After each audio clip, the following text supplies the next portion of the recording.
Who lives in a pineapple under the sea?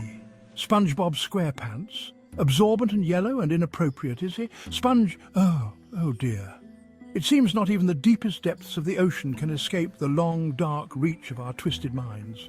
We know that there are plenty of cartoons that squeeze in adult humour, but upon closer inspection, SpongeBob SquarePants just might be one of the most twisted kids' shows to ever grace our TV screens. It's also been dragged into a surprising amount of controversy. Welcome to Watch Mojo, and today we'll be taking a look at dark facts and truths about SpongeBob SquarePants that will ruin your childhood. One of the earliest examples of adult humour in SpongeBob comes from the episode Texas, when SpongeBob and Patrick try come up with ways to prevent Sandy from moving back to Texas. After Patrick suggests bringing Texas to Bikini Bottom, SpongeBob exclaims, "Patrick, your genius is showing!"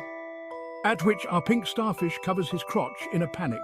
Now, this could have easily been a coincidence. After all, Patrick is a starfish, and starfish don't wear pants. But the look of panic on Patrick's face as he scrambles to cover himself up with both hands tells a different story.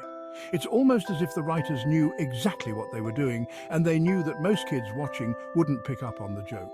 But for the adults in the room, it's a moment of, did they really just do that? That makes you question everything you thought you knew about this children's show. And it's not just this one instance. Throughout the series, there are countless other moments that make you wonder if the creators were slipping in some adult humor under the radar. Karate Choppers is another episode that arguably features subtle blue humor. You ever notice the way SpongeBob and Sandy talk about karate? Well, try replacing the word karate with a different word, and the episode begins taking a different form. The two become so obsessed with their new activity that SpongeBob gets fired. And if that doesn't make you suspect that this episode is one 11-minute euphemism, you might want to rewatch the scene where SpongeBob and Sandy are doing karate over the phone. The heavy breathing, the suggestive moans, the way they keep saying they need to practice more.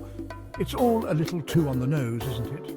Of course, Nickelodeon would never admit to putting something like that in a children's show, but the evidence is there for anyone who wants to see it.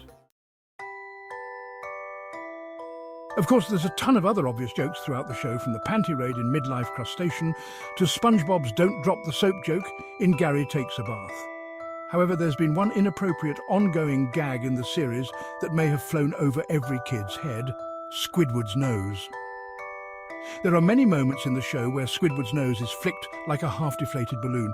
In real life, squids have a siphon close to the beak used for locomotion. However, when the penis of a deep-sea squid elongates, it can protrude well past the beak, as long as its entire body, head, mantle, arms, and all. This has led some fans to look at Squidward's nose in a different light. Are the writers simply making light of Squidward's prominent nose, or is there something more sinister at play? It's hard to say for sure, but the resemblance is certainly striking. And considering the show's track record with adult humour, it's not entirely out of the realm of possibility. Chapter 4. Nuclear Wasteland. Some fan theories have been debunked, but still make a lot of sense when we think about it. Take the nuclear test site theory, for example. The island we occasionally see above Bikini Bottom is named Bikini Atoll, which in the real world was a nuclear test site in the 1940s and 50s. It would be a disturbing backstory as to how the underwater city came to be. Plus, it'd explain some of the random explosions from earlier episodes. However, SpongeBob's voice actor Tom Kenny has debunked this theory. In an interview with HuffPost, Kenny confirmed that Bikini Bottom is named after Bikini Atoll, but clarified that SpongeBob and friends are not mutations. Rather, Bikini Bottom is a world of its own.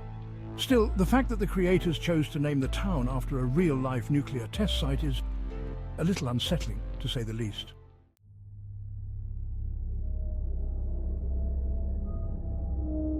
Chapter 5. Secret Formula. The grim nature of the show doesn't end there either. For years we've been teased about the ingredients used to make a Krabby Patty. But what if the formula had a dark secret? And we ain't talking about how we like our burgers cooked. There is a very plausible theory that Mr. Krabs may be a cannibal, and the parallels are damning. In the real world, it is common for crabs to fight, kill, and eat each other. While Eugene hasn't shown a lot of aggression, that doesn't explain why few crustaceans inhabit Bikini Bottom. Any crustacean that has appeared was either Larry the lobster or a friend or relative of Eugene. So what if Mr. Krabs spends his downtime fighting other crabs and bringing them to the Krusty Krab to be cooked? It would explain the origin behind the Krabby Patty name and why the Krusty Krab looks a lot like a crab trap. Chapter 6. SpongeBob's Orientation. Surprisingly, these jokes and fan theories aren't what has gotten our poorest pal in trouble with parents. In 2005, James C. Dobson, the founder of Christian organization Focus on the Family, criticized a video that featured SpongeBob alongside other cartoon characters as they promoted diversity and tolerance. He claimed that SpongeBob was being used to advocate homosexuality.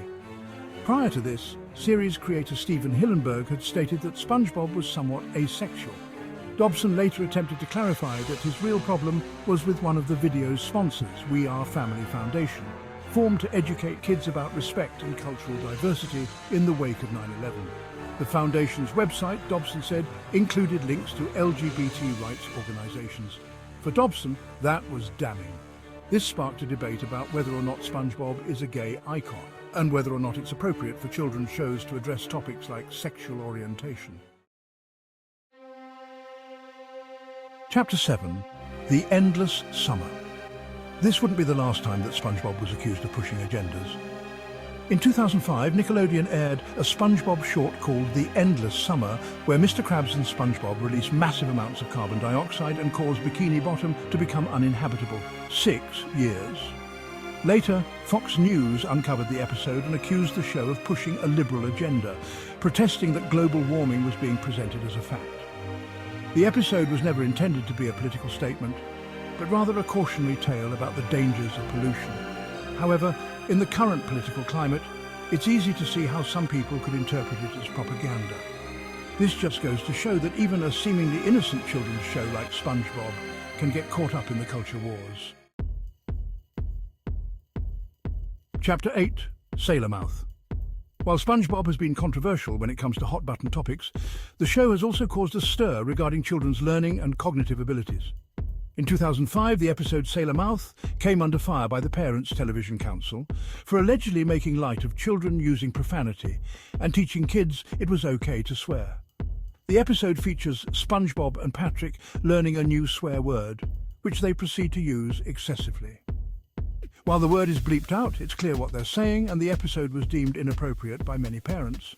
Ironically, 4 years earlier, the PTC had listed SpongeBob SquarePants as one of the best cable TV shows of the 2001 to 2002 season, the same season Sailor Mouth debuted in. This just goes to show how subjective humour can be, and how what one person finds funny, another might find offensive.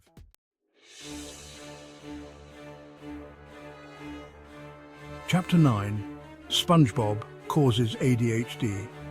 SpongeBob would once again be blamed for being a negative influence after a study conducted in the medical journal Pediatrics surfaced in 2011. The study showed incomplete episodes from 2 cartoons to 4-year-olds, reporting that those who watched SpongeBob had performed significantly worse on the executive function tasks. The study was widely criticized for its methodology, and many experts pointed out that it was unfair to blame SpongeBob for the results. Nickelodeon would respond by clarifying that SpongeBob is not meant to be watched by the same age group used in the study, and claimed that the study used questionable methodology. However, the damage was done, and the study only added fuel to the fire for those who already believed that SpongeBob was a bad influence on children. Chapter 10. One-course meal. What's odd about SpongeBob, however, is that none of this has been the show at its grimmest. People can be divided over any of the aforementioned episodes, but of them all, One-Course Meal was SpongeBob at its ugliest.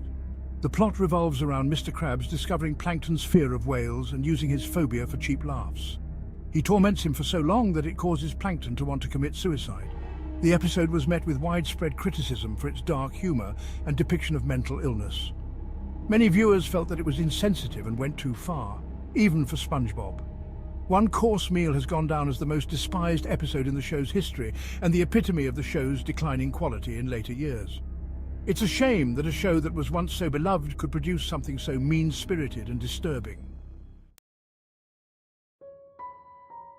Outro: the dark side of Bikini Bottom. Sure, we can just accept that SpongeBob is just a joyful yellow kitchen sponge under the sea. We can put a smile on our faces and allow ourselves to get lost in Bikini Bottom's flower-covered skies and jellyfish fields. But now that we're older and wiser, there may be more sinister things lying beneath the surface. What other cartoon shows characters go on a panty raid, may live in a nuclear test site, or possibly cook their own kind? Or maybe we're simply overanalyzing everything. Maybe SpongeBob is just a silly cartoon meant for children, and we're reading too much into it. But even if that's the case, it's hard to deny that there's a dark side to Bikini Bottom, one that we can't unsee.